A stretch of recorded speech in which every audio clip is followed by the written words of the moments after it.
My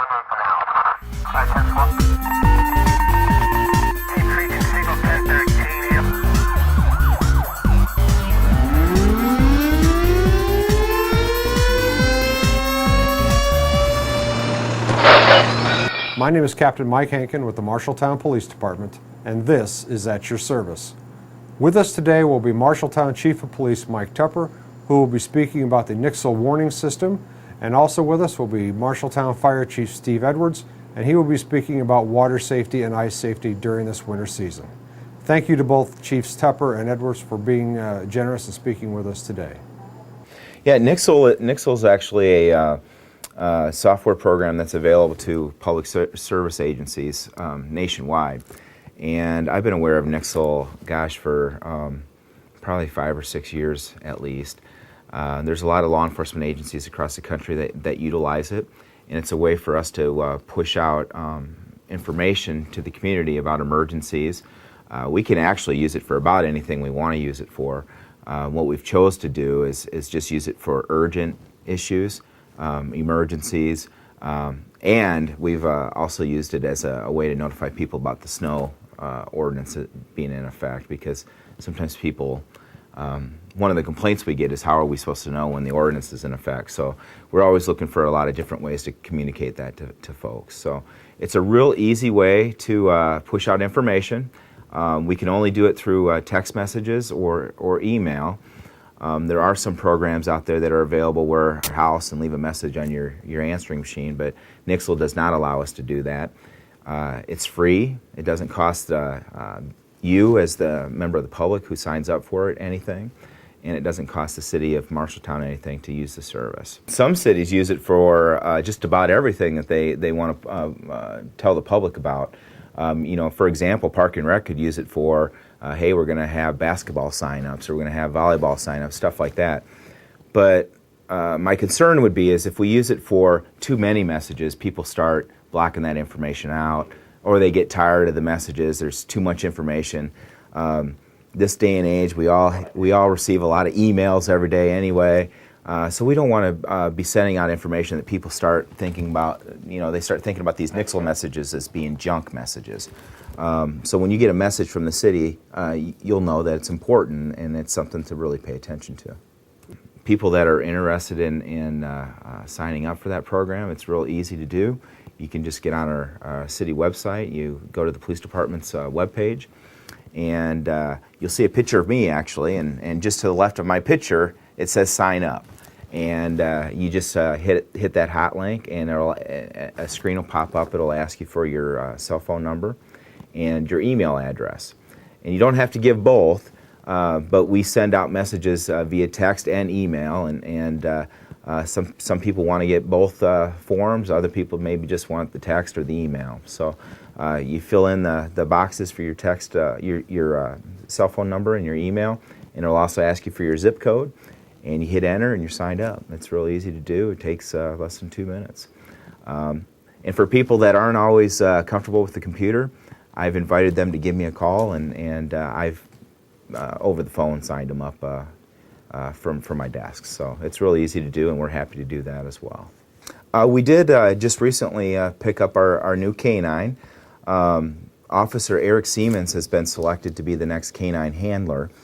And this time we just did an interview process, and there were, I believe there were 4 officers that put in for it, all very qualified. They all did a very nice job with their interview, and it was a very tough decision, but Officer Siemens won out, and he's going to training up at St. Paul, Minnesota with the police department up there in March. And we were fortunate to be able to get the dog a few weeks early so he can get acquainted with the dog and get to know the dog a little bit. But the dog is not working. It's had very little training. So right now it's basically just living with Eric, and they're getting to know each other. So we're very thankful to the community that we were able to purchase this dog. Back in October, we announced that we were going to do a fundraising effort because we didn't have the money to be able to replace Canine Creasy that retired last summer, and we needed to raise $20,000 quick just to be able to buy the dog and send the officer to the training. And as of today, we've raised about $30,000. The dogs themselves, just to get the dog is about $9,000 just for the dog. These are specialty dogs. A lot of people wonder too, why can't we just go down to the pound and get a dog, or why can't you just get any German Shepherd? They're specialty dogs, and they actually come from overseas, so they're very expensive. And then the training is crucial, because if you're going to have a canine program, you want to make sure you do it right and that you do it safely, and that the officer, the handler, and the dog are both well trained. And the training is very expensive. It's several weeks up in Minnesota, but it's worthwhile. We have a great canine program here. It's a highly respected program, not just in the state of Iowa, but across the nation. And Sergeant Melinda Roop, who runs our program, is considered to be one of the leading experts in the United States when it comes to canine programs. So we've been very fortunate, and we really appreciate the help that we receive from the community. That's the one nice thing about fundraising, is your taxes don't go up. Now we have money that comes out of our general fund, the city's general fund budget every year, that goes to the police department and other programs that we have, and we've started to set aside some of that money for the canine program so we can sustain it into the future. But in order for us to be able to have dogs, we needed to do the fundraising this year, and again, we really appreciate the public's help. And so we were able to get the dog. Our fundraising is continuing because we're going to have another canine retiring in the near future. AWOL is still working, but has some health problems, and he's going to have to retire soon. And we would like to continue with a 2-dog program. Sergeant Roop will continue to be part of our program and will run the program, but she's been a canine handler for several years, and that's a lot of work. And in a lot of ways, it's like having a kid, because that dog lives with you, becomes part of your family. So she's had a police dog for a lot of years, and I think she's just ready to do something else. So we'll have another handler and another officer get an opportunity probably later this year. We also are in need of a canine vehicle, so we have some fundraising needs.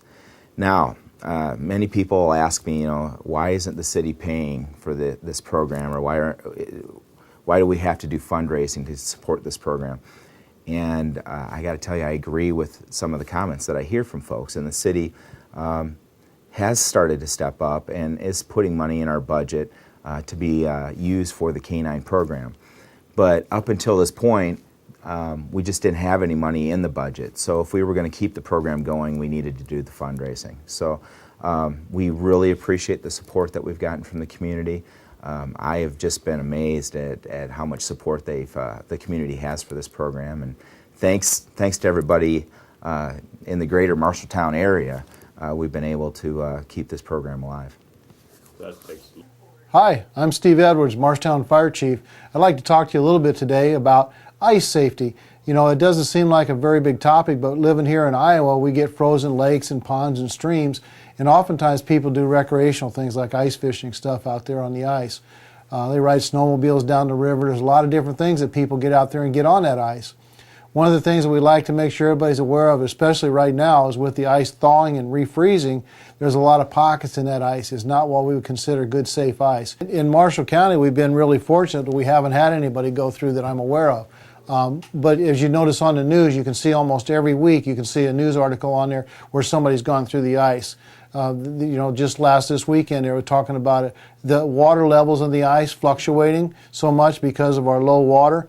The ice might have froze over at one level, but yet the water table's dropping, so then you've got a void cavity below the ice. That's another thing that makes it weak. So this year is kind of unusual. Not only do you have the normal freeze-thaw that creates bad ice, but now we're even dealing with the fact that we've got low water tables, and we could have air pockets underneath there. Even though you go out there and you cut a hole in at one spot and it's 8 inches deep, a couple feet away from there, it might only be 2 inches deep. So you just can't depend on the ice's integrity right now. So we'd like to get the word out that if you're going to be out on the ice, make sure you have a personal flotation device or a life jacket on. Make sure you go with a partner. So if you do happen to go through the ice, that partner can dial 911 and get you some help as soon as possible. And don't get yourself caught out on the ice, or be somewhere that nobody knows that you're gone fishing or being out there on the ice. We have people use alternative heating sources in the winter when it starts getting cold. We get several days where the weather goes with extended periods of cold, or below freezing, we should say, and people start looking for different ways to stay warm. They get that heating bill, and they get a $300 or $400 heating bill, and they think, oh, geez, I got to think of a different way, so they'll start heating rooms. And they'll use alternate heating sources, with space heaters or with electric blankets and stuff. Those things are all really good products, but you need to make sure that you inspect them and that they're safe to use. That one that you used 10 years ago may have a frayed cord on it, or it may not be safe to use now. So we just ask people that if you're going to use those type of things, that you be safe about using them. So another thing that we want people to be concerned about is in the winter, carbon monoxide is real prevalent. And it's people want to start their cars and leave them in the garage and say, well, I got my door open, it should be fresh. There's only one way in and one way out for that stuff. So if the fresh air is coming in, it's going to keep and trap that carbon monoxide in the building. So we want to make sure that you get it outside the building and leave it run. Also, carbon monoxide is created by incomplete combustion. Things like your water heater, your gas furnace, those are all things, your gas stove, those are all things that can create carbon monoxide. So if you don't have a detector, one of the dangers of carbon monoxide is the fact that it's a colorless, odorless gas. So it's real easy to get yourself to the point to where you feel like there's nothing wrong, or especially in the winter, because some of the symptoms, they're flu-like symptoms. You start feeling nauseous, you feel like you're lethargic, and you just don't feel very good. Those are signs of carbon monoxide poisoning. One of the simplest ways to tell if it is carbon monoxide is to get outside your house. Get outside your house, go away from your house. If it clears up or starts feeling a little bit better, then it tells you it's not a cold, that you may have carbon monoxide. One of the things that you can do is you can always call your gas provider, whether it be LP or whether it be natural gas, or you can call your local fire department. Most of them have meters that they can come out and they can measure to see if there's measurable carbon monoxide in your house. It's a good, safe thing to do. And it doesn't cost anything. People are oftentimes scared to dial their fire department, but it doesn't cost you something. That's what your tax dollars pay for. So dial 911, get your fire department to come out, take a look, and make sure that you don't have carbon monoxide in your house. Okay. Wood-burning stoves, also, they can create carbon monoxide. And a lot of people, not only do they have the carbon monoxide problem to worry about, but they got the creosote that builds up in their chimney, in their firebox. So you want to make sure that you clean your chimney on a regular basis, and if you have where you're building fires, make sure it's a good hot fire so it keeps the products from collecting in that chimney, and then eventually they'll catch on fire. So we want to make sure you keep a good hot fire. It keeps that clean. Sheriff Comanches of Marshall County is with us today, and he will be speaking about the process for acquiring gun permits and the concealed weapon permit. Sheriff Comanches will also be speaking with us today about the rights and responsibilities for proper gun ownership. My name's Ted Comanches, Sheriff of Marshall County, Iowa. I'm in my 25th year as Sheriff here at Marshall County, and I've been in law enforcement for 36 years. Over the last 25 years, a lot of things have been involved with the Sheriff and being Sheriff of Marshall County. Things like the jail, things like civil process, and general criminal investigation are the areas that people are aware of. One area that has been more active, especially the last couple of years, is that of firearms permits and issuance thereof. In 2010, the law was changed, and it ultimately took effect in 2011, where citizens of Iowa were granted the right to a 5-year permit to carry. The law that was put into effect took a lot of the discretion away for the individual sheriff's office out there. My personal opinion is that probably should have stayed the right of the sheriff to decide, so that the local voters had more say. But the legislature of the state opted to get away from that and balance, if you will, the issuance of those particular permits across the state. We've not seen a problem here in Marshall County because most of the people here who come and apply for them are good, solid citizens. They're individuals who come to us with a valid reason or purpose for having a permit. Now, some of those people, they might be individuals who want a permit because they feel it's their right to have one. Others want it for self-protection, and others just might be collecting guns or know a friend who got a permit and they want to do the same thing. Today I want to talk a little bit with you about the issuance of gun permits, some points that you should be aware of, and also how you would go about not only getting your first permit, which is, by the way, a permit to carry, which is good for 5 years, or maybe a permit to acquire or purchase, which is good for 1 year, an annually renewable permit, but also how to renew those permits when they come due. Let's talk first about the permit to acquire and the permit to purchase. It's the same permit.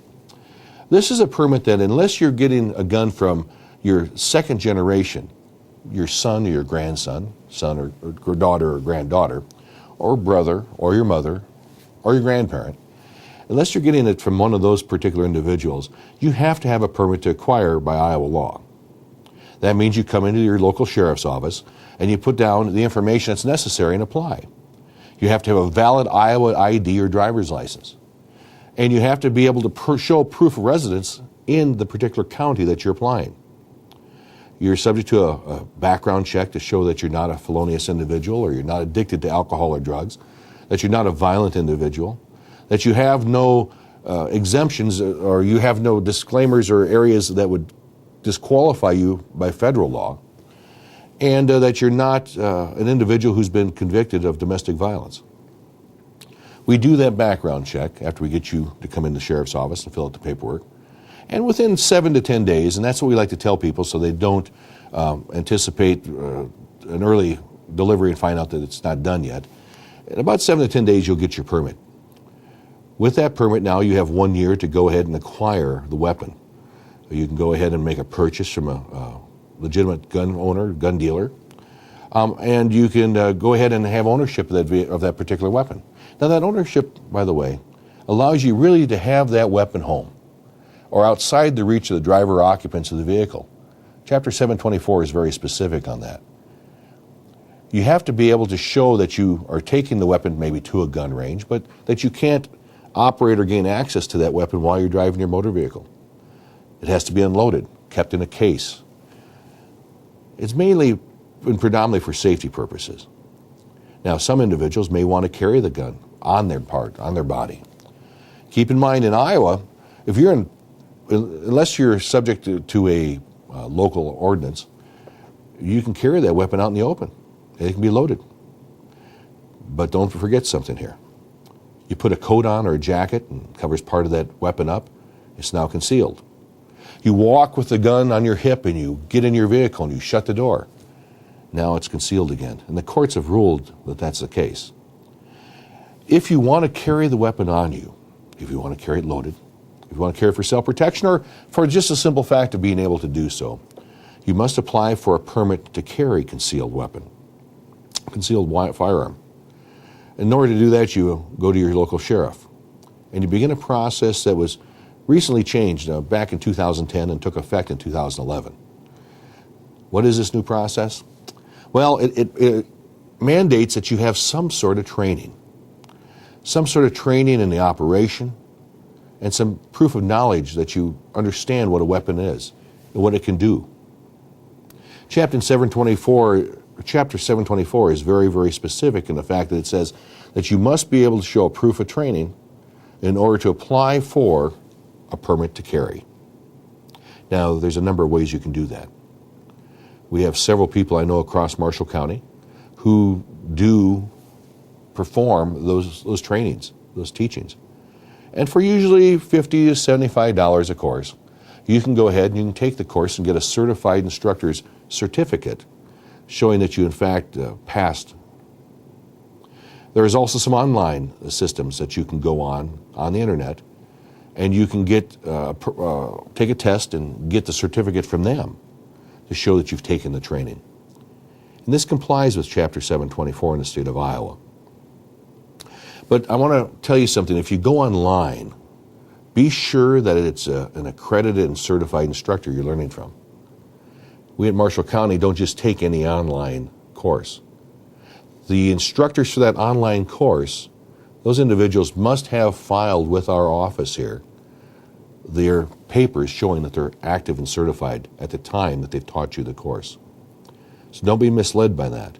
If you want to call our office here at 641-754-6380, you can do that.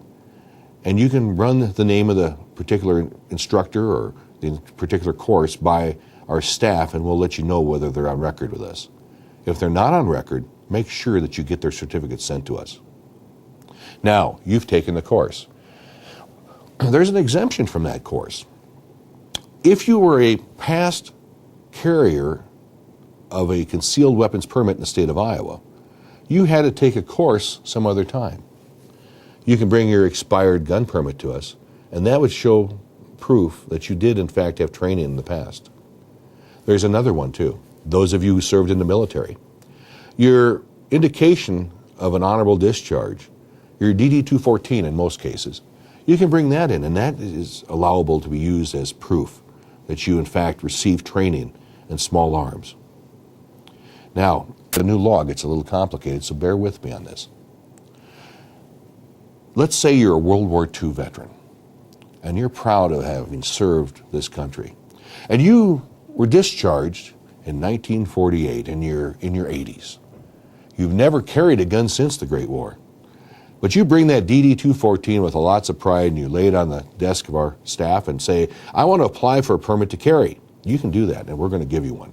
Now, it's subject to a background check, because you can't be a felon and you can't have several other disqualifiers. But in general, if you've been a good citizen and a reputable individual, you're going to get that permit to carry concealed.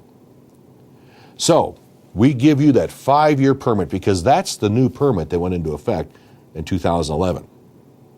And you're pretty proud as you walk out the door. For an extra $10, we'll even give you a plastic card that's got my signature and that you can carry with you, and you got your picture showing that you are certified and licensed to carry a weapon. Now, this is a 5-year permit. Prior to that, it was only a 1-year permit to carry. So you go out the door and you've got your permit. You may never carry a gun. It makes no difference to us. But you qualified. 5 years goes by and you're going to now come back and file for your renewal of your permit to carry. You can walk in and let's say it's 35 or 40 days before. See, the new law says that if you come in for a renewal to a permit to carry, you have to do that not less than 30 days before the expiration. The first thing we'll ask you is, did you, in the last 11 months, have any type of training on small arms by a certified instructor? Now, I know it's going to happen. You're going to look at us, and I know this because we've had it happen already. Well, I have my DD-214, and I was qualified to get my new permit 5 years ago. And I have a permit signed by you, just less than 5 years now, that says that I was certified and that I could get it. Why do I need to have taken a course? Well, the Iowa law, and this is one of the little caveats they put in this new law that I think is an error. It specifically says that if you want to renew your 5-year permit, you now have to have taken a course not more than 12 months before the expiration date. You must apply for that renewal not less than 30 days. Now, I understand it's complicated, but please bear with me on this. We have to tell you, if you haven't taken a course, we can't give you a renewal. Now, sadly, in our little scenario we're talking about, you walk out dejected and sad because you served our country. Well, the legislature, for some reason, didn't give this any consideration. And let's just say you come back about 2-3 weeks later, and you look at us and you lay down your gun permit, and you look at our staff and you say, I qualified before. Can't I get a permit? Now you're only 2 weeks before the expiration. You're within the 30-day period. You know what we're going to do? We're going to look at you and smile and say, by all means, we'll give you a new permit. Doesn't make sense, does it? See, the law says you can't get a renewal without taking a new course. But now, because you're less than 30 days before the expiration, we can give you a new permit. So that World War II service qualifies. That's just one of those magical things that passes through our legislature. Let's get right to it. Come into the sheriff's office if you're reputable, if you're an individual in good standing, if you've met all the qualifications, we're going to give you a permit because we believe it is your right as a good citizen to have that. We've had very few people that would have not gotten a permit in the past. Have we refused some people? By all means. People who have been convicted of domestic violence, people who are felons, people who are addicted to drugs or alcohol, who've been committed. Because we want to make sure the integrity of that permit, the one that you've come and applied for, we want to make sure that integrity is held at the highest level possible. Is it a perfect law? No, it's not. But is it one that we respect and we believe that you have a right to enjoy and experience? Yes, we do. There's a couple different applications. One is a permit to acquire, we mentioned earlier. It's a 2-page form. You can go to the Department of Public Safety site and get this downloaded and fill it out in advance. But you must bring it into the sheriff's office. And the same thing goes for the permit to carry. The permit to carry now will also serve as a permit to acquire for you for 5 years. The permit to carry allows you to purchase and acquire weapons. So that one permit does both jobs. At the sheriff's office, we also have some cards. A lot of people out there have got a lot of weapons. We started what's called an in-home firearms registration card. Now, before you go ahead and get upset, in-home firearms registration card. It's a simple card that we put together that allows you to document your weapons. We recommend that you keep track of those serial numbers and take pictures of them. Because one of the greatest things that we find a problem with firearms ownership is the fact that a lot of people don't know the understanding of what it takes to be a good owner. Maybe somebody passes away in the family and the remaining relative who gets the weapons really doesn't know much about them. Maybe they just give them to somebody, or maybe they sell them to somebody, or maybe they're stolen from the residence. And without any way of tracking it, law enforcement can't keep track of that weapon. And it's those type of weapons that overwhelmingly take the lives of poor innocent individuals or perpetrate felonious crimes. So keep track of your weapons. Have some pride in your ownership. In 2010, we issued just over 500 permits to carry in Marshall County. With the inception of the new law, in 2011, we did 1,380. 5-year permit now, not an annual renewable one. Yet in 2012, we did almost 600 additional. So here we are looking at quadrupling the number of individuals who carry concealed weapons in our county. Now, is that a problem? No, it's not a problem. Could it be a problem? Possibly. But not as long as the people who carry the firearms concealed or on about their person, or who own them at home, maintain the understanding that they have a responsibility, safety, and security of that weapon. We want to go ahead and I want to thank you very much for the opportunity to speak to you today. If you have any questions, feel free to call us at the Marshall County Sheriff's Office at 641-754-6380. If you want to email us, you can do that at sheriff@co.marshall.ia.us. Again, it's sheriff@co.marshall.ia.us. And ask us your questions. Finally, I want to ask you and urge you, I've been sheriff a long time. And rumors will be out there and people will talk. Organizations, both state and national organizations, sometimes they try to bully you and sometimes they try to give you false or misinformation. If you have any questions about what our sheriff's office does and on the issue of firearms permits or on anything else, please call us. Please look us up and we'll talk to you about that, face-to-face, person-to-person. I hope that this has been informative for you. I want to ask you to feel free to exercise your right as a citizen of the state of Iowa. We want to tell you that if you're going to get a weapons permit to carry or to acquire, give it due diligence, because the error that you might have by not taking care of it, it's going to shine poorly on those other individuals who believe in the integrity of having the right to carry on. Understand that if you perpetrate a crime, law enforcement will report that and we will suspend or eliminate your right to carry. We'll suspend it if you're going to trial. And that's because integrity is everything. If you're not found guilty, if you're found innocent, please come back and I'm sure that there's an opportunity for you to get it back. But remember, integrity is everything. I want to thank you again for the opportunity to speak with you, and I look forward to having a chance to work with you one-on-one in the future. God bless you all. Thank you very much.